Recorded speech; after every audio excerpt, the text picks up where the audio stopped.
Segment లో పట్టున్న ఆ మాజీ సైలెంట్ గా ఉంటేనే షాడో పాలిటిక్స్ షురూ చేశారా? పార్టీ ఏదైనా విక్టరీ కొట్టిన ఆ మాజీ అజ్ఞాతం వెనుక పెద్ద కథే నడుస్తుందా? సైలెంట్ మోడ్ లో ఉంటూనే రాజకీయంగా చక్రం తిప్పేందుకు అనుచరులకు దిశానిర్దేశం చేస్తున్నారా? ఇంతకీ సెకండ్ ఇన్నింగ్స్ లో యాక్టివ్ రోల్ ప్లే చేసేందుకు ఆ నాయకుడికి అధినేత గ్రీన్ సిగ్నల్ ఇస్తారా, లేకపోతే అజ్ఞాతవాసిగానే పొలిటికల్ జర్నీ కొనసాగిస్తారా? ఒకసారి చూసేద్దాం పదండి.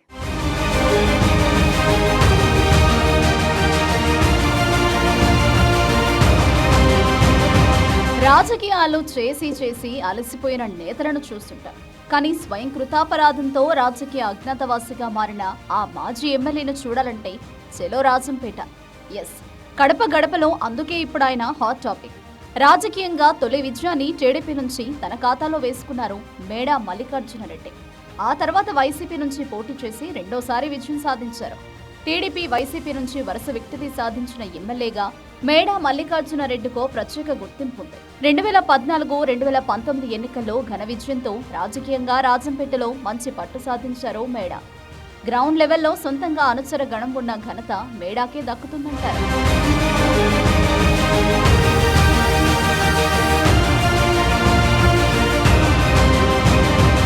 గత ఎన్నికల్లో వైసీపీ టికెట్ ని రెన్యువల్ చేసుకోవడంలో విఫలమయ్యారు మేడా మల్లికార్జునరెడ్డి. దీంతో రాజకీయాలకు దూరంగా ఉండిపోవాల్సి వచ్చింది. మొదటి నుంచి టీడీపీ సానుభూతి పరుడిగా మేడా వ్యవహార శైలి ఉండడంతో వైసీపీ అధిష్టానం ఆయన్ని దూరం పెట్టిందనే ప్రచారం కూడా ఉంది.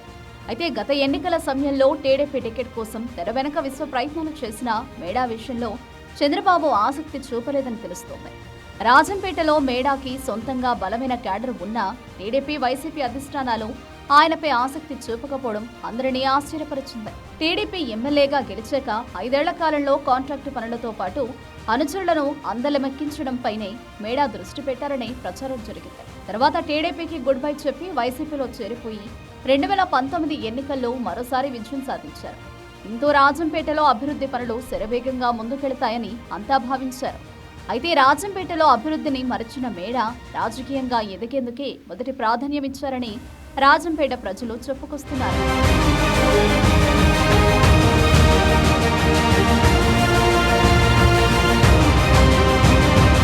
అటునేనే ఇటునేనే అన్న చందంగా టీడీపీ వైసీపీ ప్రజా ప్రతినిధిగా రాజంపేటలో 10 ఏళ్లు చక్రం తిప్పారు మేడా మల్లికార్జునరెడ్డి. కానీ రాజకీయంగా పార్టీల అధినేతల దగ్గర మాత్రం తన స్థానాన్ని పదిలం చేసుకోలేకపోయారంటారు.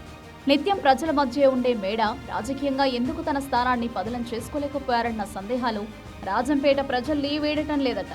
రాజకీయంగా మంచి గుర్తింపు తెచ్చుకున్న మేడా అనతి కాలంలోనే రాజకీయ అజ్ఞాతవాసిగా మారడం ఆయన అనుచరులను కలవరపెడుతోందట. దీంతో గత ఎన్నికల్లో మేడా పాలిటిక్స్ లో ప్రత్యేకంగా కనిపించకపోయినా తెర వెనక పావులు కదిపారనే అభిప్రాయం ఉంది.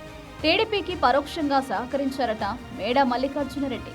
రాష్ట్రంలో అధికారం మారి 10 నెలలు కావస్తున్నా మేడా రాజకీయ అజ్ఞాతం వేడకపోవడంపై రాజంపేటలో భిన్న స్వరాలు వినిపిస్తున్నాయి. మేడా రీఎంట్రీ ఎప్పుడు ఉంటుందో అర్థం కాక బెంగ పెట్టుకుంటోంది ఆయన అనుచరులు.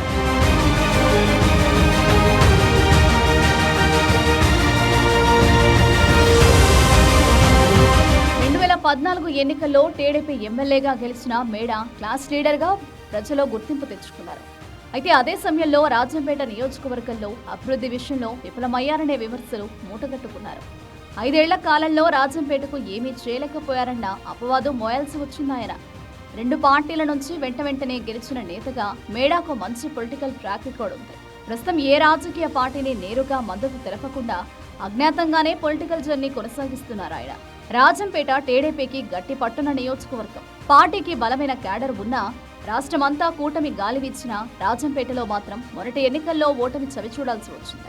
మేడా రాజకీయంగా యాక్టివ్ రోల్ ప్లే చేయకపోవడంతో ఆయన అనుచరులు కూడా సైలెంట్ మోడ్లోనే ఉండిపోయారు.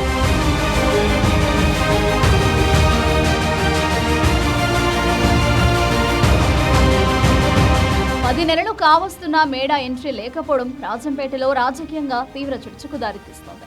మేడా కుటుంబ సభ్యులు మాత్రం వైసీపీ టీడీపీ పార్టీలో కొనసాగుతూనే రాజంపేటలో రాజకీయంగా యాక్టివ్గా ఉండే ప్రయత్నాలు చేస్తుండడం మరో విశేషం. మల్లికార్జునరెడ్డి సోదరుడు మేడా రఘునాథ్ రెడ్డి వైసీపీ నుంచి రాజ్యసభ సభ్యుడిగా కొనసాగుతున్నారు. మరోవైపు కూటమి ప్రభుత్వం ఏర్పడిన తర్వాత రాజంపేట ముఖ చిత్రాన్ని మారే ప్రయత్నాలు జరుగుతున్నాయి. రాజంపేటలో కూటమి నేతలు ప్రజా సమస్యలపై ఫోకస్ చేస్తూ దూకుడు పెంచుతున్నారు. ఇదే సమయంలో మేడా టీడీపీలోకి రీఎంట్రీ కోసం ప్రయత్నించినట్టు సమాచారం.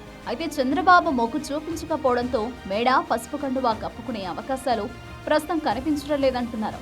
దీంతో రాజంపేటలో మేడా మల్లికార్జునరెడ్డి ఏ పార్టీ నుంచి యాక్టివ్ పాలిటిక్స్ షురూ చేస్తారో అర్థం కాని ప్రశ్నగా మిగిలిపోయిందంటున్నారు.